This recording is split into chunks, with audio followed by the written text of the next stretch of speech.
Alright, once you've got all your static meshes in the engine, it is now time to import your textures in and make materials out of them. Now, a color map is your usually first layer of the actual material. Okay, so we can automatically assume that if you have a color map, you have to have a material for it. Now, that wouldn't be the case for normal maps. Just saying that I have a normal map doesn't mean I necessarily need a material for it, because it might be part of an already existing material. So, that means, if we could think about workflow for a second, let's import only the color maps in first. So I put that CM after every one of my color maps, right? For here, I'm just going to say, drop this down to details.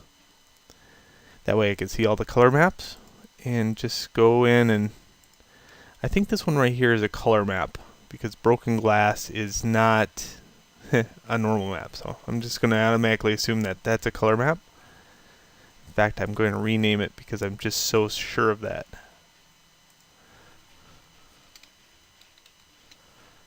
Okay, color map. This is generic wood texture. This is also a color map. See, this is what happens when you don't stay organized. Color map.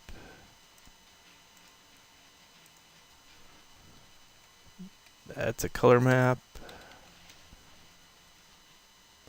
Good. Alright, so now I'm going to grab all the color maps.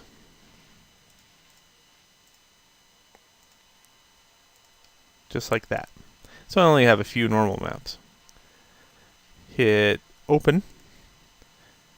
And for this process right here, I don't have to do anything. I could just say OK to all.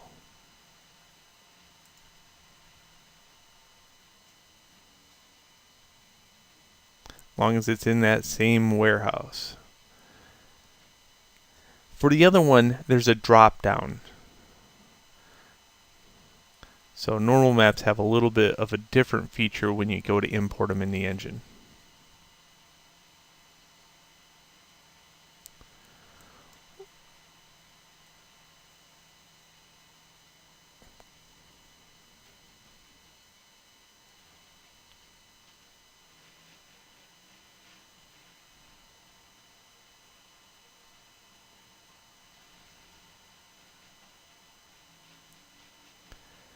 So 01 color map, warehouse, generic wood texture color map. See that space right there?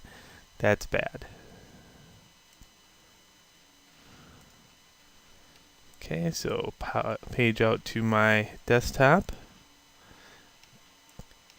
Go over to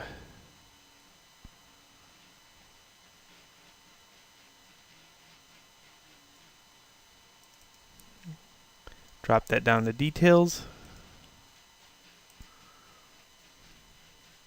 And there it is right there. And that's why I don't use spaces. Okay. So I'll just have to remember to import that one. And it'll tell you which ones it cannot import right off the bat. Just got to make a mental note of which ones they are.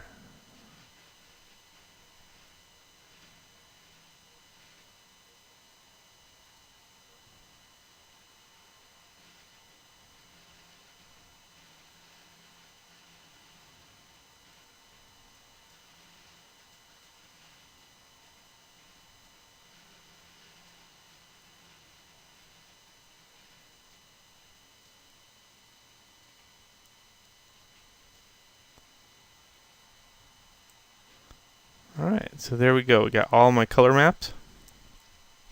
Now why they're all, well, I'll import the last one here. That one.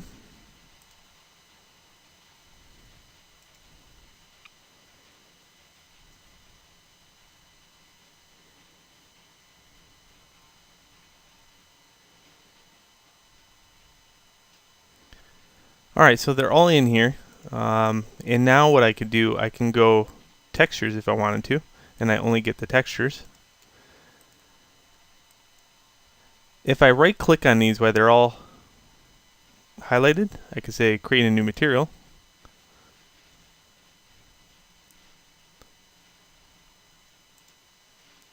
And it'll create a material for each one of these textures.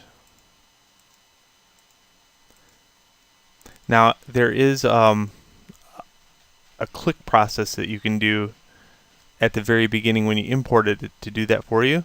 I like to do it after the fact because that way I know none of my naming conventions didn't pass the bar. Okay, so that's why I didn't do it there, in case you already are familiar.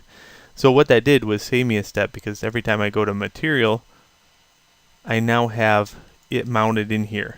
So here's control moves this around, and I can attach this to diffuse, hit the check mark, close it out. So that's what I will be doing for the next few steps, is just moving this over, dragging it over, hitting the check mark, closing it out. Double click, move, attach, check mark, down. So this is going to be kind of boring to watch, so that's what I'm going to be doing for the next few minutes, is just attaching these textures to the material. And then we'll go into the normal maps and how to import those in the next video.